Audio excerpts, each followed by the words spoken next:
Can I have Channing Tatum fall through my roof? No, because he'll damage it. And who's paying for that? Channing Tatum. Come on, let's do this. Hey everybody, welcome back to another episode of P&M's Movie Criticisms. I'm Miss M. And I'm Miss P. What's up everybody? Hey, if you're new, sit back, relax, grab your favorite drink, and if you're not, hey family, hey friends and fans, welcome back. So, today we're going to review Roofman with our boy Channing Tatum. What's up, Channing? So, now, before we get into this review, yo, Miss P, you know what time it is. It is 11:32 p.m. of the year of our Lord, 2025, 11:30. Now, you know that I don't ask about the time literally, and that is figuratively. I need some hype. You know how I do it, but you don't hear me though. You know how we do it. We do it like, but you don't hear me though. Is that the new hype? You didn't prepare me for this. Cause you don't need no hype, you better hype yourself. You don't need no hype, you better hype yourself. You don't need no hype, you better hype yourself. Yo, this the P&M movie criticisms with the hot sauce. P&M movie criticisms with the sis. P&M movie criticisms with the hypnotism. P&M movie criticisms with the hot sauce. We tell you everything that's hot and everything that's not. What? Isn't that right, Miss P? That is correct. Yes. Yes, ma'am. Yes, ma'am. And yes, sir. All right, so today we're reviewing Roofman, so we got to talk about it first. Ladies and gentlemen, we have the hot sauce chart. At the top is a Carolina Reaper. Nothing's hotter, nothing's better. This is pure silver screen perfection. Beneath that is the Ghost Pepper. It's a great film. You loved it, but it's missing some crucial element that keeps it from being the legendary Carolina Reaper. Beneath that is the habanero. The habanero is good, all types of good, but it ain't nothing more, nothing less. And beneath that is the jalapeno. Lacking.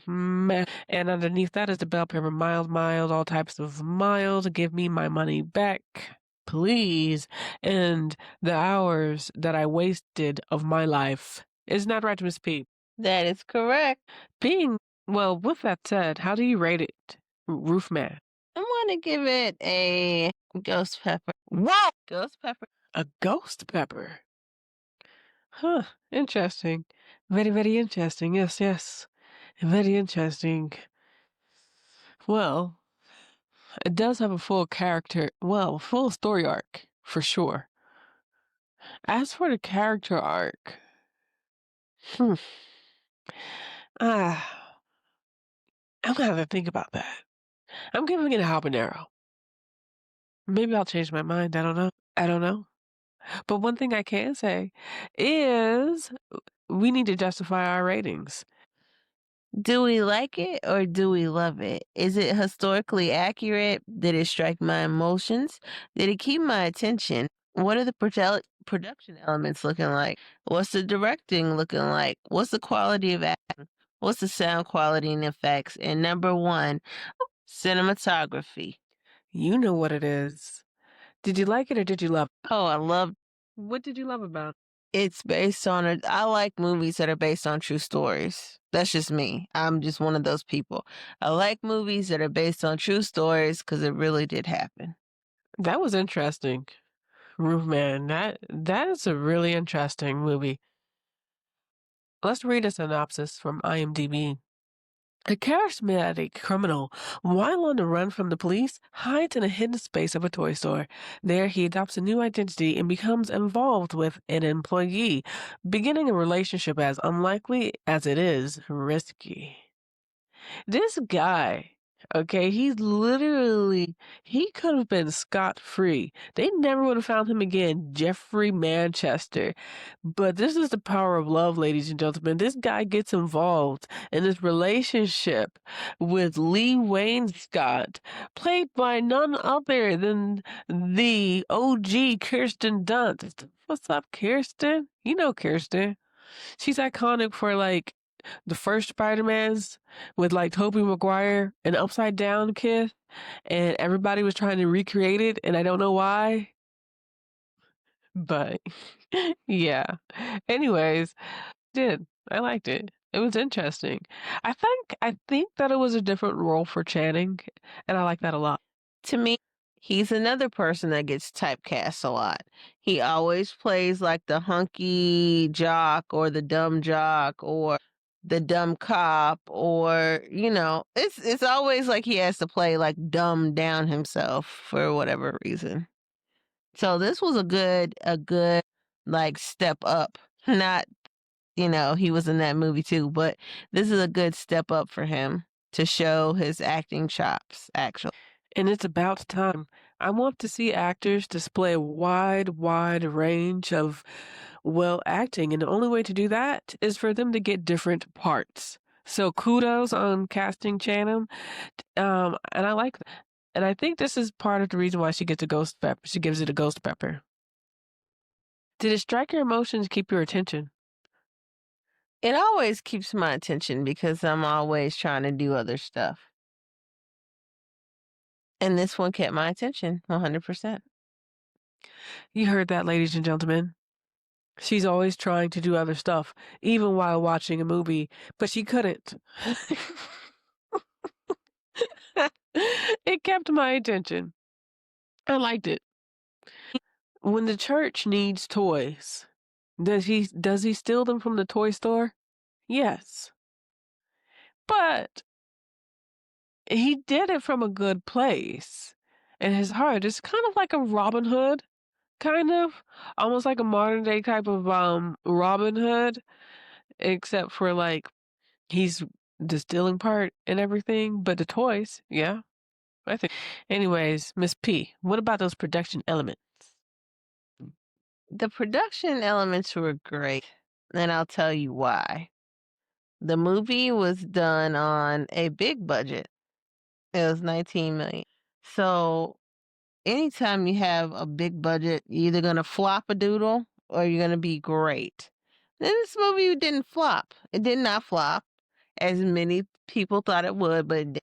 Pretty much. So Paramount was all up in this because it's a Paramount film. And it premiered at the Toronto International Film Festival in September, and the critics liked it. So, but despite that, it still had a very, it was an okay debut. Let's talk about it. Okay, we're talking about a budget of $19 million.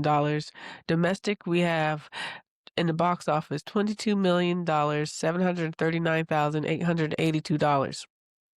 International market $10 million, $296,783. Worldwide, when you combine domestic and international, we have $33 million, 36,665 total.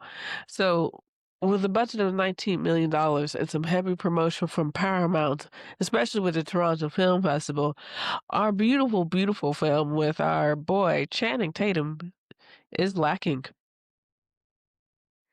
I think Channing did his thing. I think Kirsten did her thing. I think everybody in that film did their thing. Um, I think while actors need to show their range of acting because it would be good, I just don't think we as a people, as an audience, are ready for that just because people like Channing are typecasted so much. What do you think, Miss P? I think that a lot of people are typecasted in the industry, like where you play the funny man or the straight guy or the funny friend or the funny fat friend or the funny black fat friend. Typecasting. It happens to everybody, but it really happens to, like, I feel like the better looking you are in Hollywood, the more typecast you get. Hmm. Let's think about it. Yeah, it's true. Look at Tom Cruise. He's been doing the same movies for like ever, technically speaking. He hasn't stopped with the Mission Impossibles yet. Let's continue. Who Henry Cavill. He's kind of typecasted too. What do you think? He's always typecasted. Mm. Once you're Superman, you're always Superman. Mhm. Even with David Corn sweat. Now that's your destiny, David. Mm. And what Henry Cavill did. But it's just like The Rock. Like, to name a few, The Rock, Chris Hemsworth will always be Thor. Like, there's just certain people that you will always see, just like Robert Downey Jr. will always be Iron Man, just like Peter Parker, the guy who played him, Are you talking about, is it Tim or Tom? Tom Holland, will always be Spider Man. Like, it's just one of those things. Typecasting, and now you will always be typecasted. Like Harry Potter will always be Harry Potter. I forget that kid's name, but Daniel Radcliffe? there you go. Will always be Harry Potter. Daniel Radcliffe will always be Harry Potter. Even though I saw him in that picture when he was doing his Wolverine thing, and it was pretty good. But I don't know, but you know, especially the Hugh Jackman playing Wolverine and being all muscular and everything. Even though Daniel was really cutting everything, but it's the size. I don't know. It's different, but it wasn't bad. It wasn't bad. Anyways, let's go up the chart. Oh, you know who's also in the movie? Keith. Hey, Keith. You know him as Lakeith Stanfield. He's always doing his thing in movies. What about Lakeith? I mean, Keith. Yeah, I just call him Keith. Hey, Keith. What about Keith and his acting? He's always in everything, and when he is in everything, he kind of steals the show for the scenes that he's in. So that's what you do when you act. You have to steal it to be noticed. It is true when you have Keith and you have Channing together, they work well together, but you're pretty drawn into Keith. He's just so naturally fluid with it. He can't help it. He's always so serious looking to me. Oh my gosh. So serious looking. Anyway, so that's a bit about the production elements. I feel like they're missing, production elements were great. They got a whole toy store. They had a really basic apartment for Lee and her two girls. The church. And the movie really revolves around the church, Lee and her apartment with the kids, in the toy store. So I can see how you just had $19 million budget for that. You know who else I would like to look at here? Peter Dinklage. Hey, Peter. What did you think about Peter's acting? when he was when he was the boss. Oh, he was mean. But I always like him because Peter Dinklage, like, will always be Tyrion Lannister. So that's how I see him. Peter's one heck of an actor. Yes, yes. So we talked about the quality of acting, and then there's the directing. So the director is Derek Chanfrance. Um, I don't know if I said that correctly, but if I didn't, please correct me politely. And then there's writers. He's also a writer along with Kurt Gunn. Hmm, cool. Really, really cool. I like the directing. I like at the end how they have the real interviews of the real people. And I think that adds an element of authenticity. What did you think about that? Well, the set directing was great. Like, the sets were wonderful because Toys R Us do not exist anymore. Mhm. So for him to actually go in and find, like, everything and how it was set up, everything like that, it was actually really good.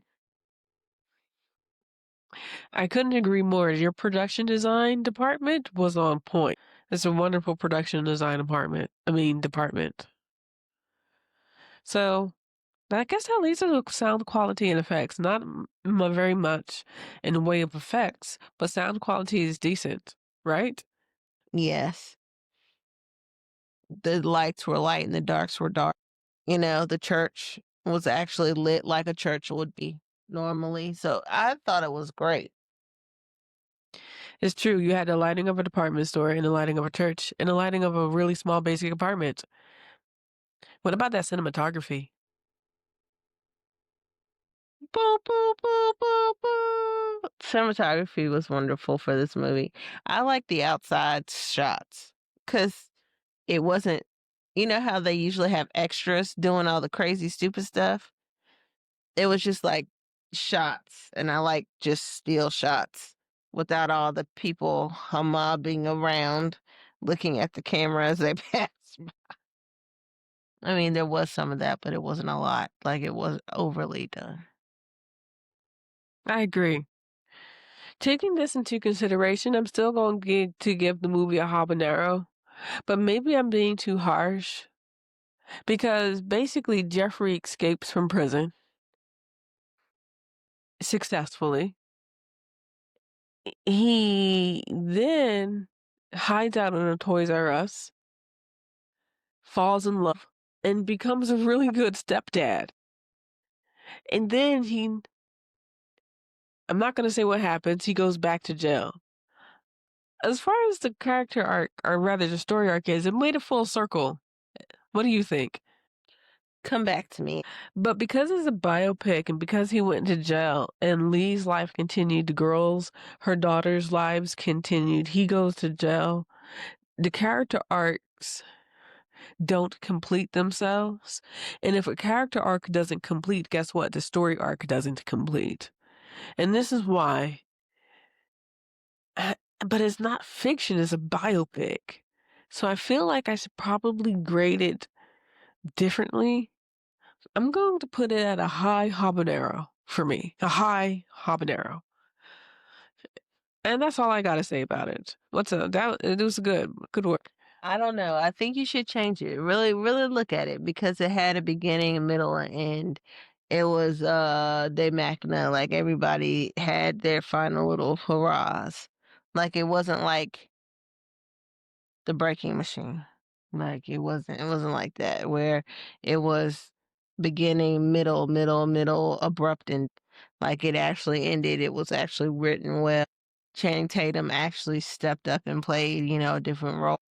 I don't know. I don't know why you're just giving it below the ghost pepper, but it's a ghost for me. I mean, maybe not for you, but if you really look at it, all the actors were good. Every single actor in this movie were good. The daughters were good.